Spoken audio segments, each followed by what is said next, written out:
Buenos días a todos los lectores del diario La República. Hoy estamos en un nuevo Insight con el Procurador General de la Nación, Fernando Carrillo Flores. Bienvenido. Muchas gracias, un placer estar aquí con ustedes esta mañana.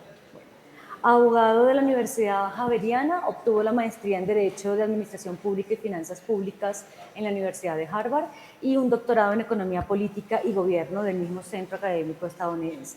Fue secretario general de Coldeportes, consejero presidencial, ministro de Justicia y director de la Agencia de Defensa Jurídica del Estado. En 2012, durante el gobierno de Juan Manuel Santos, fue ministro del Interior, cargo que desempeñó hasta septiembre de 2013.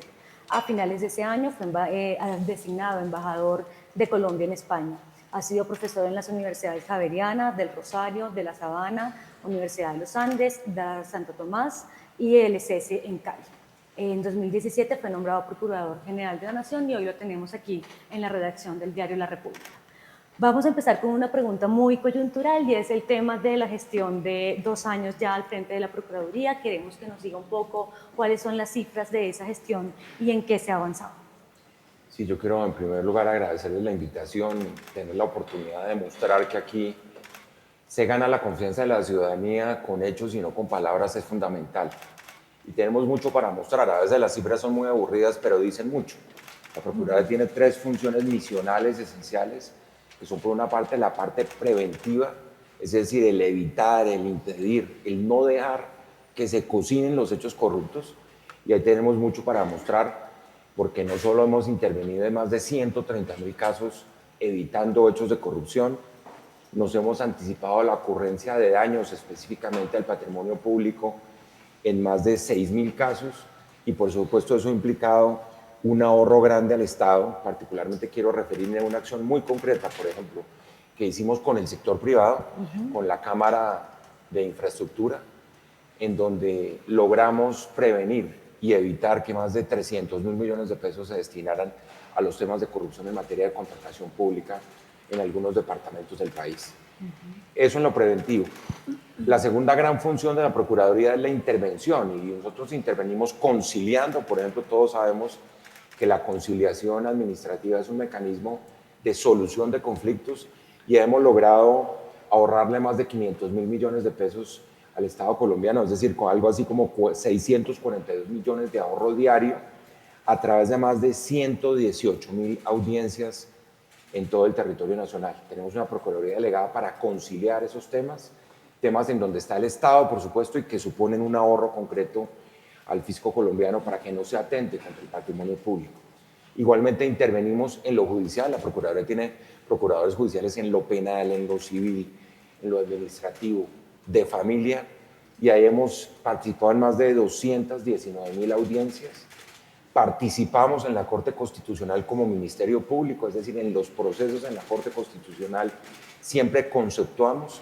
En estos 2 años son más de 231 conceptos, en donde entre haber aceptado integralmente o parcialmente la opinión de la Procuraduría, llevamos un índice muy alto de casi del 65 al 70% de haber adoptado la posición de la Procuraduría en la Corte Constitucional. Y fuera de esos 144.346 en procesos de intervención. Termino con lo disciplinario, que es lo que le interesa a la gente, porque nosotros hemos dicho que la Procuraduría va mucho más allá de las sanciones a los funcionarios públicos. Eso es muy importante que lo entienda la gente, porque, repito, prevenimos, intervenimos judicialmente y defendemos los derechos de los ciudadanos. Hay algo que la ciudadanía tiene que entender, y es que yo no represento los intereses del Estado. Yo fui en otra época director de la Agencia de Defensa Jurídica del Estado cuando defendía los intereses del Estado. Hoy yo defiendo como procurador los intereses de la sociedad, que es un espectro mucho más amplio que el Estado. Y ahí las cifras son demasiado contundentes, porque tenemos más de 3.240 fallos disciplinarios contra servidores públicos. Esto ha sido el resultado de más de 1.300 pliegos de cargos y más de 29.000 investigaciones. Todo eso ha llevado, y esto es lo más importante, a más de 2.690 sanciones entre funcionarios de elección popular y funcionarios que no son de elección popular. Y aquí hay uno de los grandes debates de la Procuraduría, porque se nos ha querido restringir con argumentos que nosotros pues, nos hemos encargado de debilitar, de que la Procuraduría no puede sancionar a los funcionarios de elección popular.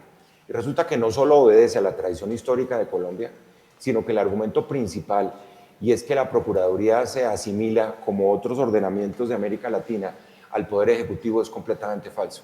Nosotros somos una entidad independiente cuya cabeza es el procurador, que no depende del gobierno y por ende no puede cometer las arbitrariedades administrativas que puede cometer el Poder Ejecutivo. Tenemos un pie en el Poder Judicial, porque tenemos funciones de policía judicial. Y así lo ha reconocido el Consejo de Estado y la Corte Constitucional. Termino contándoles que de esas 2.690 sanciones, más o menos el 45 algo por ciento son sanciones que se han impuesto a servidores públicos en cargos de elección popular, es decir, a 550 alcaldes, 21 gobernadores, más de 662 concejales y el resto, más de 1.457 sanciones a funcionarios no elegidos popularmente. Esto es muy importante porque, repito, marca el ámbito de acción de la Procuraduría con herramientas que son muy importantes en la lucha contra la corrupción, que hacen sentir al funcionario público que hay una acción del Estado fuerte en esa materia y que implican en un 56% la suspensión del ejercicio de la función pública de los funcionarios públicos, de los servidores, y en un 34% han sido destituciones e inhabilidades. El resto son sanciones menores, que son amonestaciones, separación del cargo, multas. Okay. Pero el grueso ha sido, como ya lo hemos dicho, suspensión e igualmente destitución e inhabilidad, y seguiremos ejerciendo esta potestad disciplinaria porque la tradición jurídica colombiana lo permite, porque creemos que cumplimos con los estándares del Sistema Interamericano de Derechos Humanos, como lo ha reconocido nuestro Consejo de Estado y nuestra propia Corte Constitucional. Procurador, cuando uno analiza todos los informes de encuestas de opinión, una de las preocupaciones tanto de empresarios como gente del común es la corrupción. ¿Cuánto dinero está, si pudiéramos resumir, está moviendo o está sumando la corrupción acá en Colombia, si se puede dar esa cifra? Sí, las cifras son dramáticas y oscilan entre el 4 y el 6% del Producto Interno Bruto. Dentro de las investigaciones de la Procuraduría nosotros hemos sostenido que es alrededor de 50 billones de dólares al año, y esa es un poco la corrupción conocida, porque aquí también hay que recordar, y la República reseñaba recientemente una encuesta que se hizo hace unos pocos años, en donde, por ejemplo, los empresarios reconocían que en el 91% de los contratos había actos o hechos de corrupción. Y esas son cifras realmente pues, lamentables, porque demuestran que para hacer negocios en este país se requiere de los sobornos y de las coimas. El 58% de los empresarios dicen que si no se pagan sobornos, se pierden los negocios en Colombia. Es una característica cultural deplorable. Uno tiene, por supuesto, que reaccionar frente a eso. Y el 80% de los empresarios dicen, ya lo decía, que la corrupción y los sobornos son prácticas habituales para hacer negocios, mientras el 74% de los ejecutivos admiten comportamientos antiéticos para el éxito en los negocios. Indiscutiblemente eso lo tenemos que cambiar. Y esto es un cambio cultural profundo, y es incorporando la ética al ejercicio de la acción privada. Es que antes se decía que la corrupción era solo pública, y resulta que, como se dice en el juego de palabras, muchas veces se peca por la paga, pero se paga por pecar también. Y el que paga, pues normalmente es alguien que viene del sector privado. O sea, yo no he conocido el primer soborno entre funcionarios públicos.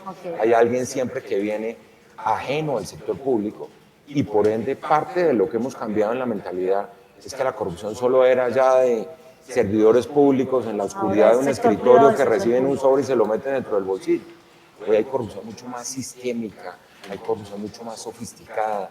La tecnología de la información lamentablemente se ha puesto al servicio de la corrupción, y los carteles de la corrupción tienen herramientas mucho más modernas que las entidades que perseguimos la corrupción. Por eso estamos en ese proceso de modernización interna de la Procuraduría General de la Nación. Hablando de estos temas de corrupción, vamos a empezar a tocar una serie de bloques de preguntas de casos muy puntuales, y empezamos con Odebrecht, que es el tema que está ahorita en los medios. Gabriel Forero, editor de Finanzas, le va a hacer la siguiente pregunta. Procurador, precisamente la Procuraduría ganó una acción popular que obliga a Odebrecht a resarcir a la nación con 260 millones de dólares y una inhabilidad por 10 años. ¿La entidad está contemplando más acciones frente a este caso? Sí, yo creo que el proceso sigue su curso. Como ustedes pueden imaginarse, esa decisión fue apelada por los afectados. Esa decisión tiene un contenido histórico importantísimo. y es que en América Latina nunca el Poder Judicial le ha puesto una indemnización de ese tamaño a esa compañía que, como todo el mundo lo sabe, esto ya no es una calumnia, no es una conseja, era precisamente el motor de corrupción más grande a nivel de infraestructura en la región. Y además la fuente de financiamiento de los partidos políticos, porque Odebrecht tenía esa doble cara, eran los sobornos por un lado y era el financiamiento de las campañas por otro. Nosotros siempre insistimos en que todo han sido verdades a medias, y para la muestra lo que sucedió con los 13 ejecutivos de Odebrecht, perdón, esta semana en las audiencias. Y hemos insistido en que aquí, como en el caso que se volvió el estribillo de la Jurisdicción para la Paz, haya verdad, que verdad no ha habido. Haya justicia, tampoco ha habido en contra de los señores ejecutivos de Odebrecht, que todos siguen impunes. Haya reparación, que es lo que estamos comenzando a lograr con este fallo del Tribunal Administrativo de Cundinamarca. No hay otra decisión de la justicia en América Latina tan contundente como esta. Y eso quiero mencionarlo porque ustedes recuerdan, y hagamos un poquito de memoria. Odebrecht quiso en un primer momento simplemente entregar los 11 millones del soborno del ex viceministro del Transporte. Después subió a 20, después subió a 30. Nosotros como Procuraduría nos opusimos a todas esas sumas que las considerábamos un chiste y irrisorias. Ayer algún medio de comunicación decía que están otra vez tratando de negociar 70 millones. Estos 260 millones de dólares de indemnización que les impuso el Tribunal Administrativo de Cundinamarca a ellos no son negociables, porque es una decisión judicial. Esa es la importancia que tiene esa suma. Por supuesto, ellos tienen todo el derecho de defenderse, vamos a ver qué tipo de responsabilidades, porque aquí hay delitos y delincuentes confesos, hay otra serie de responsabilidades que se están tratando de establecer en el caso de los otros socios del consorcio de la Ruta del Sol, pero lo que es claro es que el primero que le adeuda esa suma al Estado colombiano es Odebrecht, porque ahí hay delincuentes confesos, insisto en ese tema. Entonces, por eso es tan importante esa decisión. Yo estoy seguro que el Consejo de Estado entrará a ratificar, a clarificar responsabilidades, a ver qué pasa con unas medidas cautelares, pero insisto, ha sido la decisión judicial más importante en la historia de América Latina en la lucha contra la corrupción.